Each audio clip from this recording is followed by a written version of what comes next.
everyone, welcome back. This is the Deepcool CH160 and I'd like to make it clear that this unit here is not from Deepcool. I purchased this unit myself and even the decorative bits, and I've decorated it with my subscriber count. So if you haven't subscribed to this channel, I hope you can help me so that I can make contents like this where I purchase the products myself instead of relying on units to come to me for review. So with that said, let's head on to the review itself. Now, this case, small form factor, it's almost 20 liters in size. However, the why I want to talk about volume wise, almost 20 liters if it's with the handle and feet, minus all that, the case itself is about 16.5 liters. Overall, the case itself is nice, it's okay. Is it good? It's not something I would say, yeah, good, but it's good as you can see the appearance. And let me tell you more about it as we go along in this video. The material itself, I feel is okay.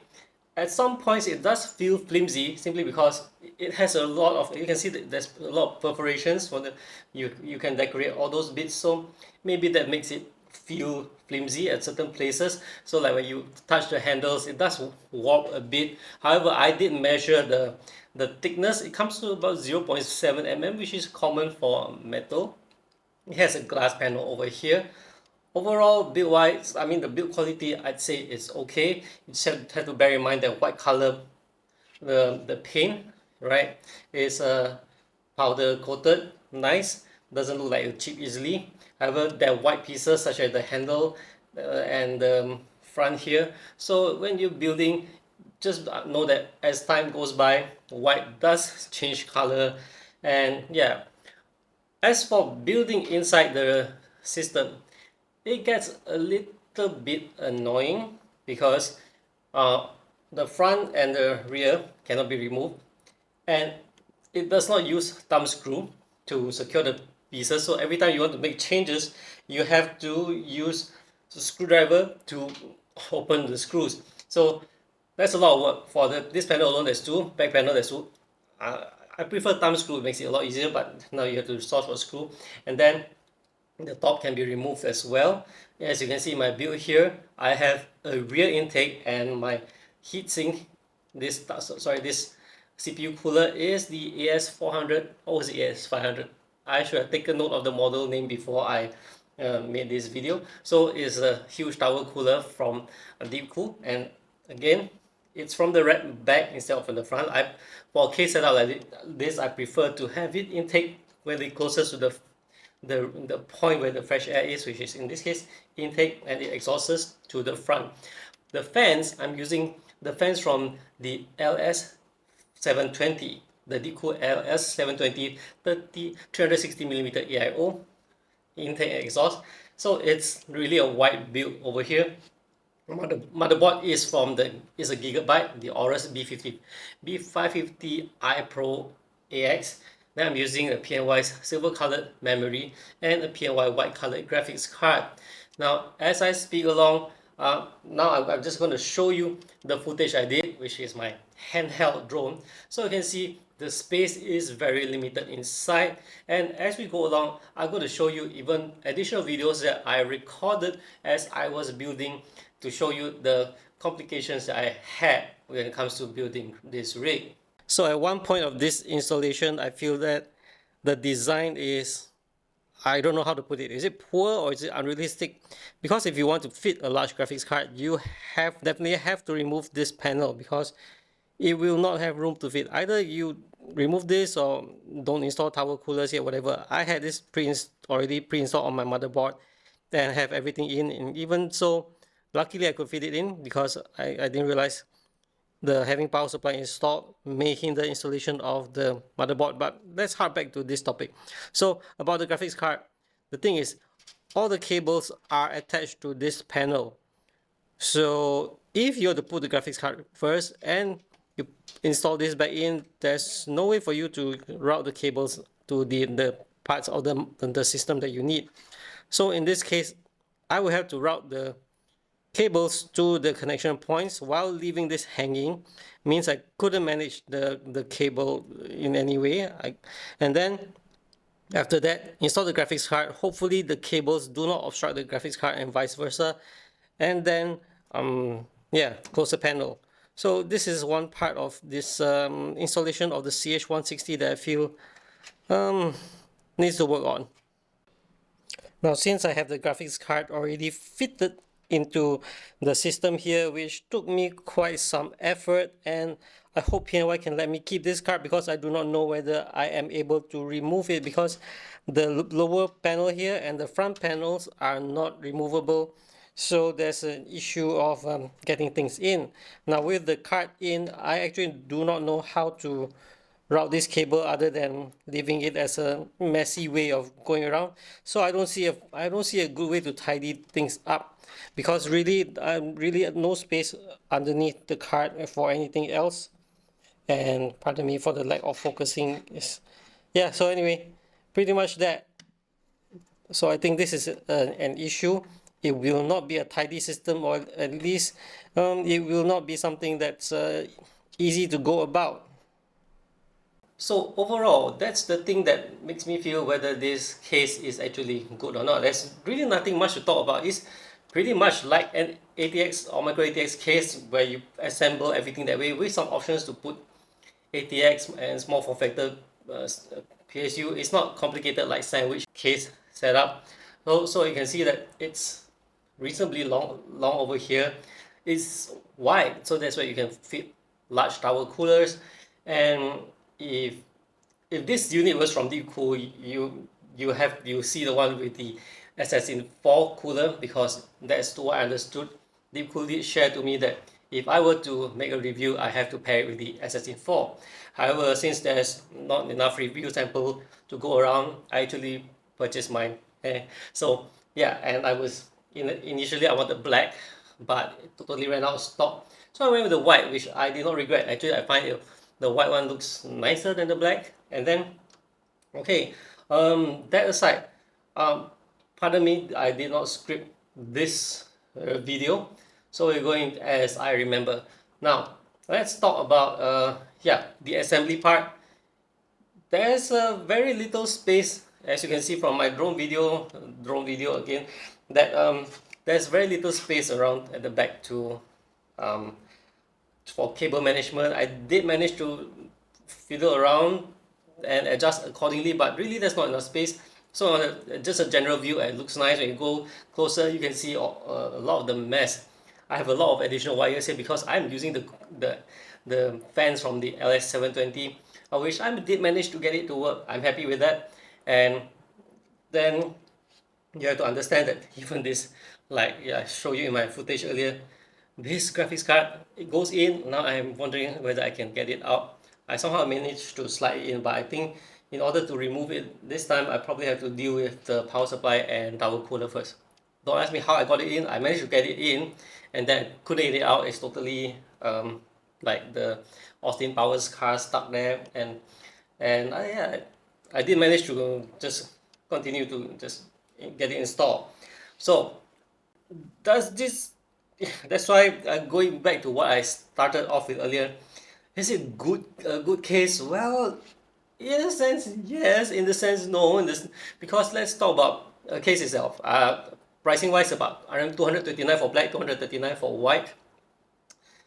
Cooler Master NR200 is the one I like to compare to because the size is similar, but out of the box experience, they give us a very, the presentation is poor.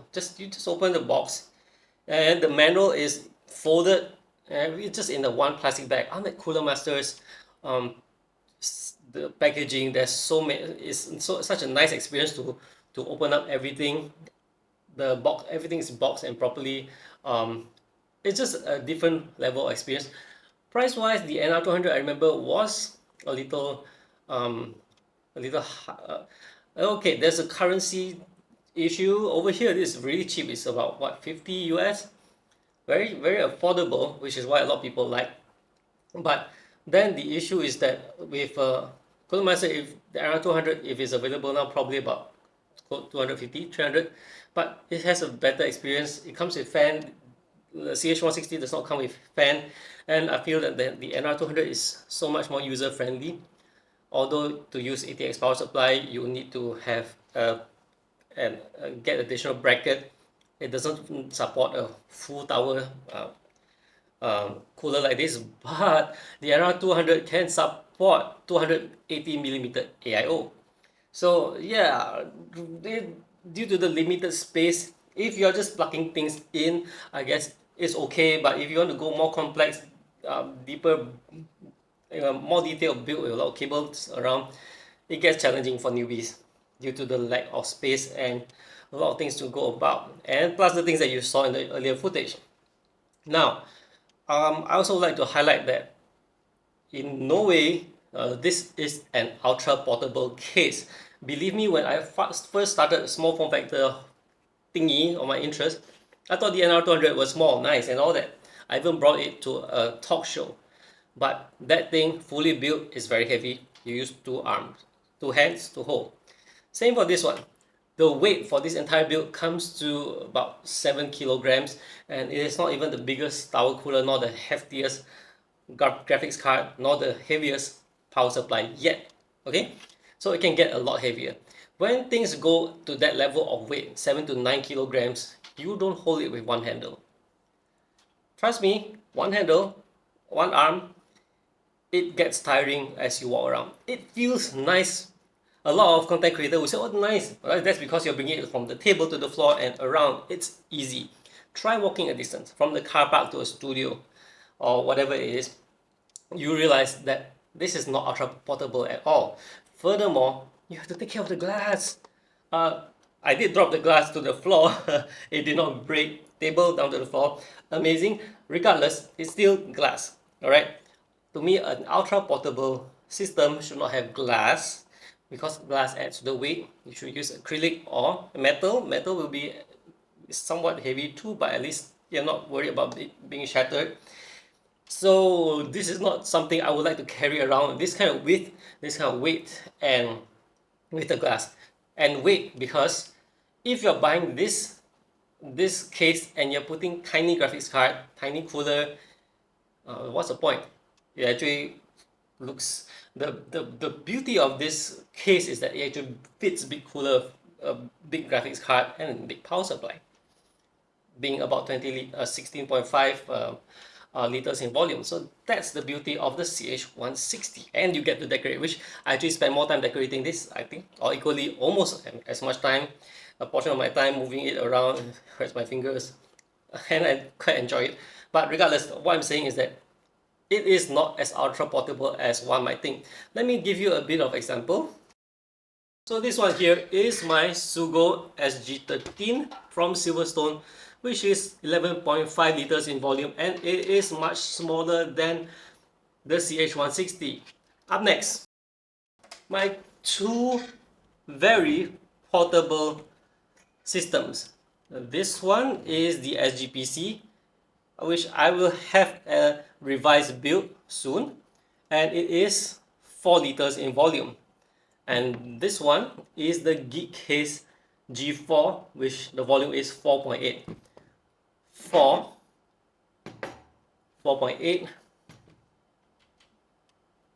18, 16.5 is just the key.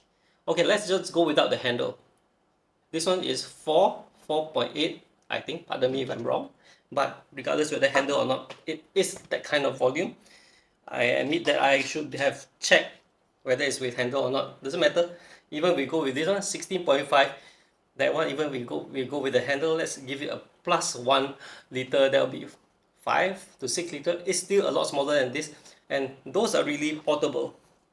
These are really ultra portables. You can use one finger to bring it around and all that.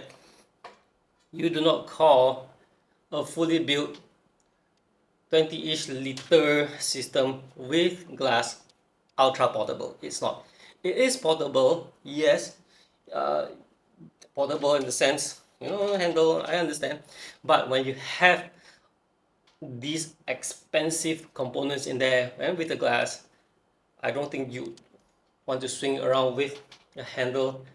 It's better off you hold it with both your hands for optimal security. Now when it comes to portability, let me show you how my Geek Case M5, which is the case I'm using for my main work rig, how it fits into a bag so easily. And definitely this is not what the CH160 can do. Definitely it is not of the size that can fit into a bag, because the Geek Case M5 is about 10.6 liters in volume. That's really small. And with the dimension, it is compact enough to fit into a bag. And then there is the Geek Case B20. Volume wise, it is similar to the CH160 over here.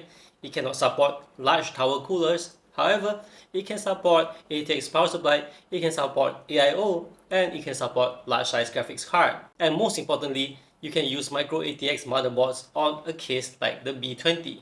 So overall, I think this case, it does look nice. It's good in my book, but not that good enough for me to immediately recommend to any newbie, because there are challenges with it. And also, yeah, pretty much just that. However, if you do like challenge and you like the display and all that, yeah, I think this is a reasonable case to look into if you somehow fancy something with a handle and a glass, to show. Alright, so before we end this video, I just want to highlight that unlike many other cases where the cable extends to the back and have the connection is here, Deepcool decides to give this case a tail. So when you carry out, there will have a tail dangling around for you to connect the power cord. Yeah, it's a plus and minus thing in the sense that the cable extends, so you don't have to worry about the length of the power cord to reach the system. Plus and minus. So, but as you lug around, there will be a tail. And with that, we come to the end of this video. Longer than I expected, did not script, but it's pretty much that. No temperature, well, no build, sorry, no this, not the time to do this temperature test, because it really depends on your build. I have a 5900X inside there. This is a 4070 Ti, and yeah, really, it is a gaming rig itself. Good to bring to LAN party, I suppose. But as what I said, personally, I will not use the handle. I would just carry it like this. That's it for this one. Thanks for watching, guys. I'll see you in the next one. Do remember to subscribe to my channel if you haven't. And bye-bye.